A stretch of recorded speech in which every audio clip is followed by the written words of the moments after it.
सलाम, आदाब, नमस्कार। आप देख रहे हैं नेशन इन्फो हब। मैं हूं इजहार अहमद। आज इस वक्त मैं सिंगिया प्रखंड के वारी पंचायत ग्राम सोनमा में मौजूद हूं और मेरे साथ आज मन्नू राम जी, जो पिछले 5 साल से समिति थे, जीते हुए थे, वो मेरे साथ जुड़ चुके हैं। उनसे मैं कुछ सवाल का जवाब जानने की कोशिश करूंगा। क्या डेवलपमेंट इनके 5 साल के कार्यकाल में हुआ है, क्या समस्याएं इनको फेस करनी पड़ी है, ये सारी चीजें मैं उनसे पूछूंगा। और आज जब इस बार वो फिर से खड़े हुए हैं दोबारा, तो किन समस्याओं के साथ वो खड़े हुए हैं, किन समस्याओं का वो निदान करेंगे। मन्नू राम जी, मेरे चैनल नेशन इन्फो हब में आपका स्वागत है। चलिए, मैं आपसे पहला सवाल ये मैं जानने की कोशिश करता हूं कि आप मुझे ये बताएं कि अभी कुछ दिन पहले मैं एक प्रत्याशी का इंटरव्यू किया था, तो उन्होंने ये आरोप लगाया था कि आपके इलाके में जो रास्ता दिया उनके लिए भी आप कुछ नहीं करवा पाए, ऐसा उनका आरोप था। तो आप उसके बारे में पहले बताएं, क्या कहना चाहते हैं आप? सबसे पहले मैं तो YouTube के चैनल के माध्यम से मैं सभी जनता मालिकों को अभिनंदन करता हूं और आपको भी अभिनंदन करता हूं। जो भी प्रत्याशी हमारे ऊपर आरोप लगाए हैं वो बिल्कुल गलत है, क्योंकि मैं ये जानता हूं कि पंचायत समिति को जो फंड मिलता है जी, उतना ही कर पाएंगे। हाँ। जो पंचायत समिति के कार्यरत के अनुकूल है, मेरे अंदर आता है, और निश्चित रूप से मैं करने के लिए तैयार हूं और करता रहा हूं। जैसे कि मान के चलिए, हमारे पंचायत समिति को सरकार के द्वारा जो भी फंड मिला इन 5 वर्षों में, वो मैंने सही जगह पर उस राशि को उपयोग किया हूँ। जैसे कि मान के चलिए, देख लीजिए, ये सोनमा में ये घघरी जो है, यहाँ पर इतना ज्यादा रास्ता खराब था जिसका कोई जवाब नहीं है। जब भी मैं आता था तो पानी में जो है पैदल चप्पल खोल करके हाथ में ले करके बहुत ही मुश्किल से इनको क्रॉस करते थे, और सभी ग्रामीणों को कठिनाइयों का सामना करते हुए देखते हुए जो भी पंचायत समिति के द्वारा मुझे राशि मिला, मैं उस राशि को इतना दूर जो कीचड़ था, गड्ढा था, उनको मैं पीसीसी करवाया।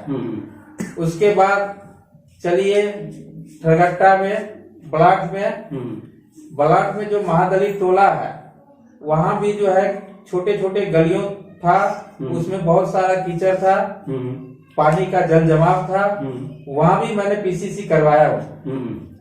उसके बाद चलिए, जो वारी ठाकुर घाट से लेकर बलाट ठरगट्टा बिरोल सीमा तक जो रास्ता जोड़ती है मुख्य सड़क, उस रास्ते में बहुत सारा गड्ढा था, जो मैंने मनरेगा के द्वारा 3 से 5 फीट मिट्टी उन पर डलवाया, और उसमें अभी लोग सही सलामत जा रहे हैं।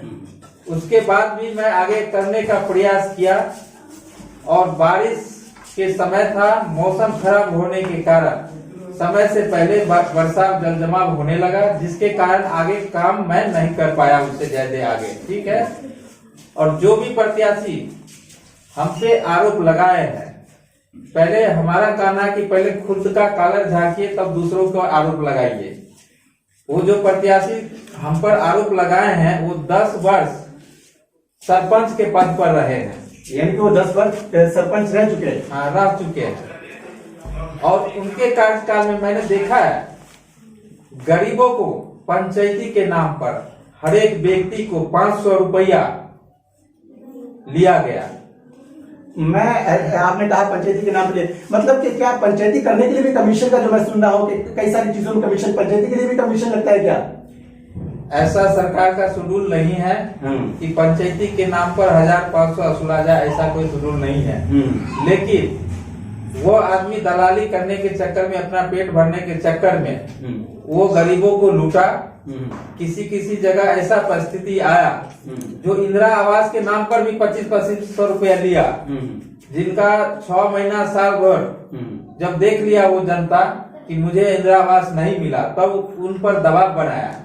दबाव बनाने के बाद जब उसमें दोनों को वार्तालाप हुआ, उसमें थोड़ा दबंगता दिखाया, और वो एक महिला थी जो उस पर अटैक किया, वार किया, चप्पलों से हो, हाथों से हो। फिर उसी समय वही प्रत्याशी हमें फोन किया कि भाई साहब मुझसे मिस्टेक हो गया है, आप हमको थोड़ा प्रतिष्ठा पर पड़ा हुआ है, हमको बचाइए। तब जाके मैंने उस महिला को समझाया कि आपने पैसा दिया, आपको भी गलती है, इन्होंने पैसा लिया, इनका भी गलती है। तो इस तरह का बात हुआ। जो खुद 10 वर्ष में गरीबों को लूटा, आज वह व्यक्ति विकास की बात कर रहा है। हमको इस बात का हंसी आता है कि जो गरीबों को लूटा आज विकास की बात कर रहा है, जो कि ऐसा नहीं बोलना चाहिए। सबसे पहले जो भी वोट लेना है, सभी लोग लड़ रहे हैं, जो भी वोट लेंगे अपना छवि के ऊपर लेंगे, अपना काम दिखाकर वोट लेंगे। लेकिन किसी जनप्रतिनिधि हो या किसी प्रत्याशी को अशब्द भाषा का प्रयोग करके उनको झूठा जुमला दिखा करके, जनता को विकास की मुद्दा झूठा जुमला दिखा करके वह वोट नहीं लेना चाहिए। वो गलत तरीका है, गलत तरीका है। जो आपका आचार संहिता का भी उल्लंघन है।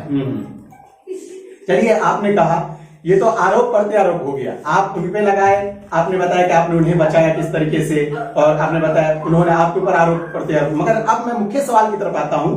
मेरा मुख्य सवाल ये है कि आप मुझे ये बताएं कि आप पिछले 5 साल तक जीते हुए थे, आप इस पंचायत के समिति थे, ठीक है। मगर इसी दरमियान मैं देखता हूं, मैं अपने बचपन से देखता हुआ आया हूं, मैं कई लोगों से सवाल किया हूं, ये सवाल आपसे भी है मेरा, कि मुख्य रास्ता जो पंचायत को जोड़ता है, सोनमा, दसरडी, भुसना, इन सब को जोड़ता है जगना के लिए, यानी वारी के लिए अगर बात करें, ये मुख्य पंचायत को जोड़ता है। उस रास्ते का काम आज तक क्यों नहीं हो पाया? या आप जो पिछले 5 साल अपने इसमें रहे कार्यकाल में, आपने उसके लिए कितनी मेहनत करी, क्या की, उसके बारे में मुझे बताया। उसके लिए मैंने वीडियो साहब से बात किया, बोला कि पंचायत समिति की फंड में अभी राशि नहीं है जिस समय मैं करना चाहता था, ठीक है। तो फिर मैं पीओ साहब से मिला, मनरेगा पीओ से। उन्होंने कहा ठीक है, उनका एस्टीमेट बनवाइए आप, पीसीसी इतना लंबा तो नहीं हो सकता है, लेकिन मनरेगा के द्वारा खरंजा मिट्टी उखाड़गार हो सकता है, इनका जीर्णोद्धार हो सकता है। तो मैंने प्रयास किया एस्टीमेट बनवाने का। बीच में कोरोना काल आ गया, ये सब परिस्थिति कुछ समय हमारा लैप्स किया, जिनके कारण थोड़ा समय लगा हमको। उसके बाद जब लॉकडाउन खुला तो मैंने प्रयास किया, तो समय से पहले बारिश इतना तेज हुआ जो पूरे हमारे जिला और बिहार में जल जमाव हो गया, जिसके कारण सभी व्यक्तियों को, किसानों को खेती भी नहीं उपजा पाया, खेती भी नहीं कर सका ढंग से, और मिट्टीकरण का काम तो हो ही नहीं सकता है बरसात में, जिनके कारण ये सब काम रुकाव हो गया। और मैंने तो अपना तरफ से पूरी प्रयास किया, लेकिन समय हमको साथ नहीं दिया। मेरे फंड में जितना ही राशि होगा उतना ही हम कर पाएंगे, अपने घर से तो कोई भी व्यक्ति, हम क्या कोई भी व्यक्ति नहीं लगा पाएंगे। इसी चलते थोड़ा काम में रुकावट हुआ है वहाँ।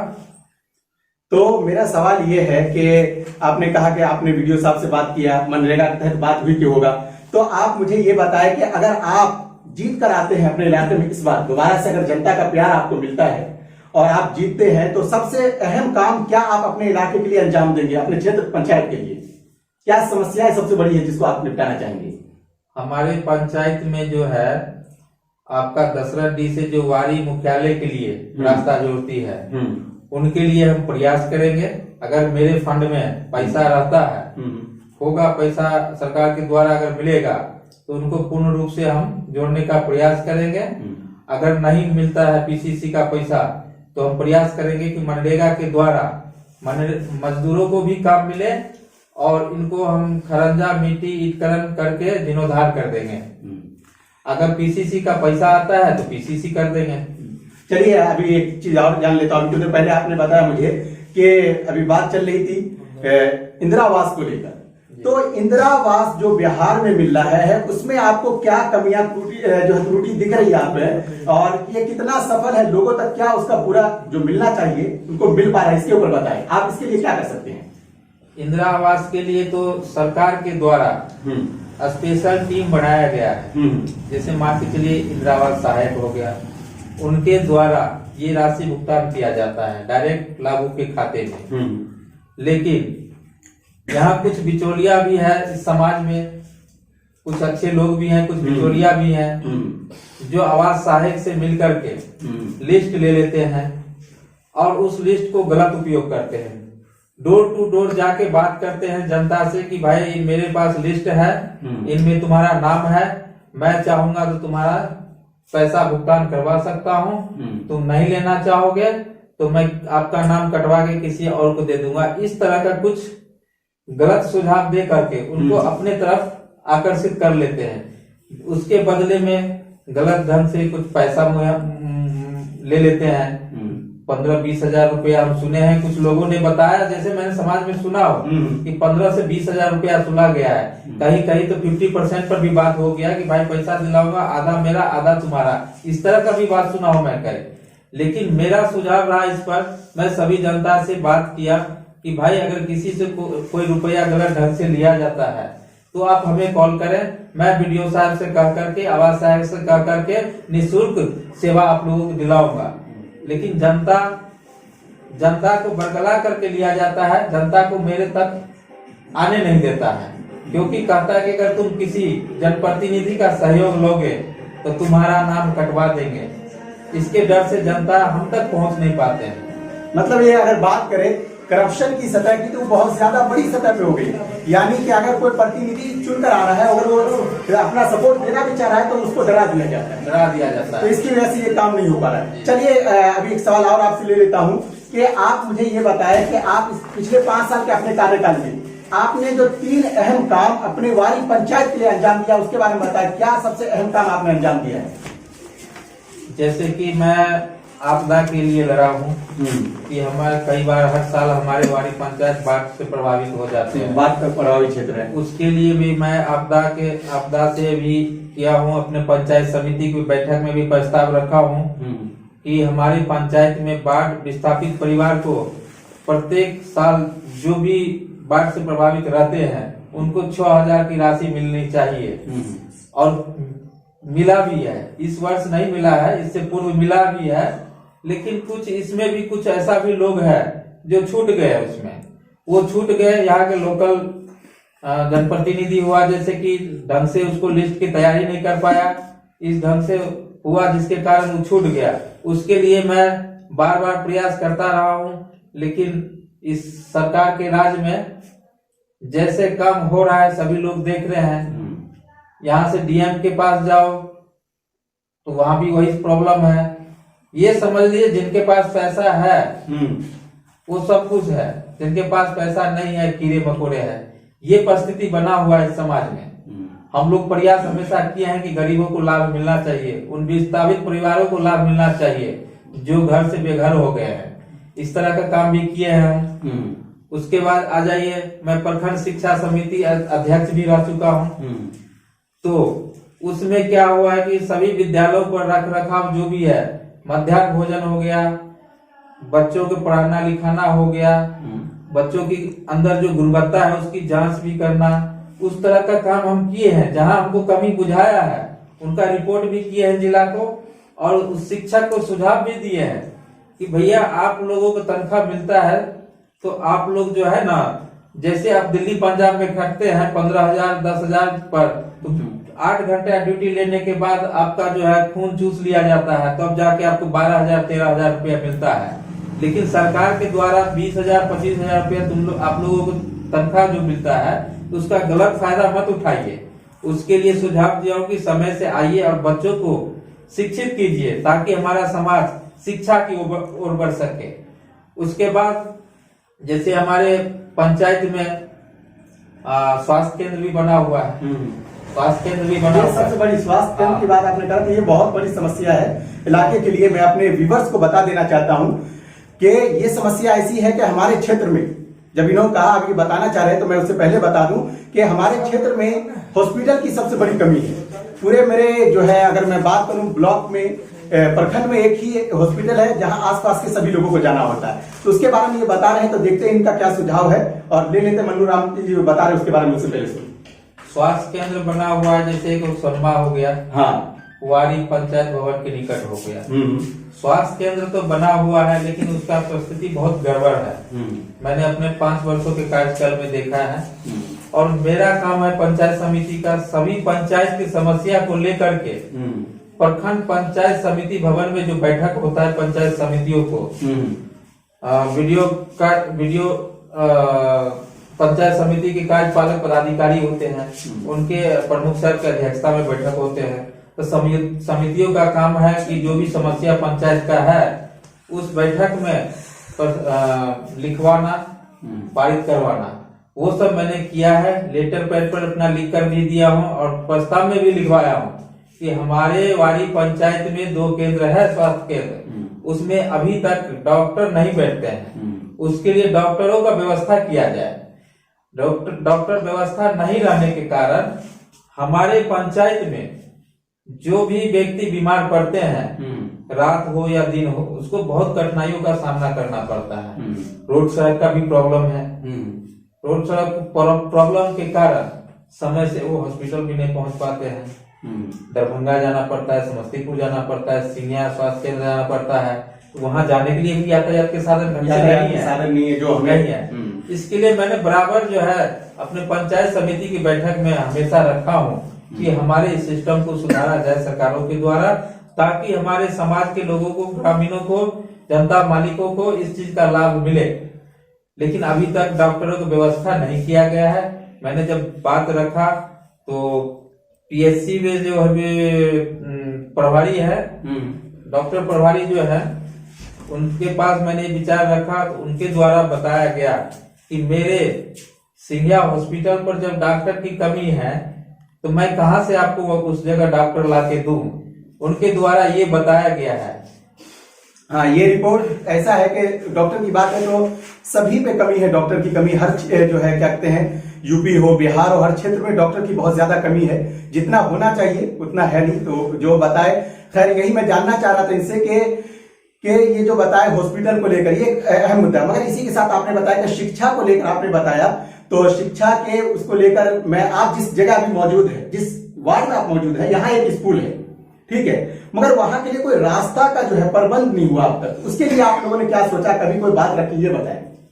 देखिए, यहाँ जो स्कूल है सोनमा गांव में, जी, उसके लिए तो मैं प्रयास कर रहा हूँ। ये प्राथमिक विद्यालय है, मैं प्रयास कर रहा हूँ कि मध्य उत्क्रमित विद्यालय हो जाए, ताकि यहाँ का बच्चा जो 6ठी पास करके जाए तो कहीं बाहर नहीं जाना पड़े उनको। इसलिए मैं तैयारी कर रहा हूँ। दूसरी बात रहा रास्ता का, मैं इस पंचवर्षीय जीतने के बाद मैं पूर्ण रूप से इस रास्ता का बनवाने का काम करूंगा। जो भी यातायात का साधन है, मैं प्रयास रखूंगा कि हर परिस्थिति में मैं उनको, या अपने स्तर से हो, या मुखिया जी के स्तर से हो, या जिनके स्तर से हो, या विधायक जी को कहने से हो, मैं प्रयास करूंगा कि वो यातायात का साधन बने, ताकि हमारे समाज को लाभ मिल सके। चलिए, मैं इधर हमारे साथ एक और है, इनसे पूछ लेता हूँ। अच्छा, चलिए, खैर आप, लास्ट बात ये है कि आप मुझे ये बताएं, मेरे चैनल नेशन इन्फो हब के जरिए आप अपने मतदाताओं को क्या मैसेज देना चाहते हैं, और आपका चुनाव चिन्ह क्या है, कितने क्रम संख्या पे, ये सारी चीज बताएं। मेरा चुनाव चिन्ह कंघा छाप है और क्रमांक संख्या 4 पर है।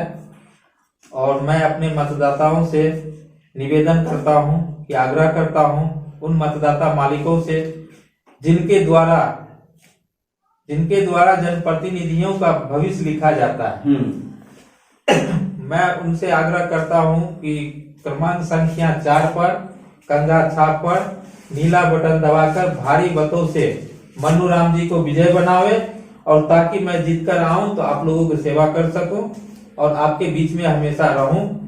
मैं चाहता हूं कि जिस तरह मेरे दिल से ये आवाज निकलती है कि मैं जनता मालिक का काम किया हूं, जनता मालिक का काम करूंगा, मैं दिल से कहता हूं कि जनता मालिक का काम किया हूं, जनता मालिक का काम करूंगा, जीवन भर मैं आभारी रहूंगा, जनता मालिक का मैं प्रणाम करता हूं। चलिए, इन्होंने अपना मैसेज दे दिया। अगर आप मेरे चैनल पे नए हैं तो सब्सक्राइब कीजिए, लाइक कीजिए और वीडियो को आगे शेयर करना ना भूलें। मेरे साथ जुड़ने के लिए आपका बहुत बहुत धन्यवाद। धन्यवाद।